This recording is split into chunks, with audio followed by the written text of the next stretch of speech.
বেশি বকো না, লড়াও। আমার বড় লড়াইতে ভালো লাগে না, ভয়ে বসে থেকে আরাম লাগে আমার। লড়াই খাবে না, বসে থাকো তাইলে।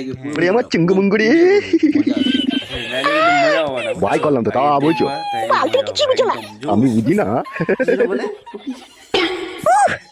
কি হলো? বাল মুখ আমার উপরেটাই হচ্ছে না, নিচেটাই ঘোরা। নিচেটা জাম হয়েছে,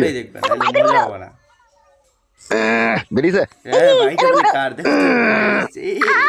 আমি তো সব ফাটিয়ে দিলি রে। ফাটবে না, ফাটবে না।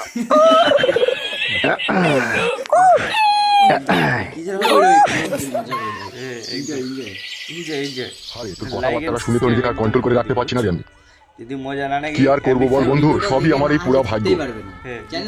পুরা ভাগ্য তো লোকের হয় রে বন্ধু, সে আমি জানি, কিন্তু তোর ভাগ্য জায়গায় কয়লার মতো পুরি কালো হয়ে গেছে রে। তাহলে তোমাদেরকে স্ট্যান্ড তুই বেঁচে আছিস কি করি রে বন্ধু? তোর জায়গায় আমি থাকলে আটাতে আর কিরাসিনে পাইল করে খেয়ে শুয়ে পড়তাম রে, কিন্তু আমার তো শুইলে হবে না বন্ধু, সে তো বুঝতে পারছি।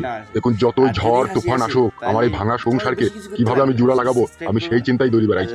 সংসারটা ভাঙার পেছনে মেন কার হাতে একটু বলতে পারবি বন্ধু আমাকে?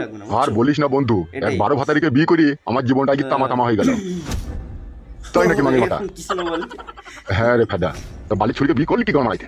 ওই ছুরিকে বিয়ে করেছি বলি আজ আমার ছেলে আমাকে অপমান করে। নিজেদেরকে হয় নাকি মেয়েটা? তুই বন্ধু হোস, তোর কাছে আর কোনো জিনিস লুকাবো না, সত্যিটাই তোকে বলছি।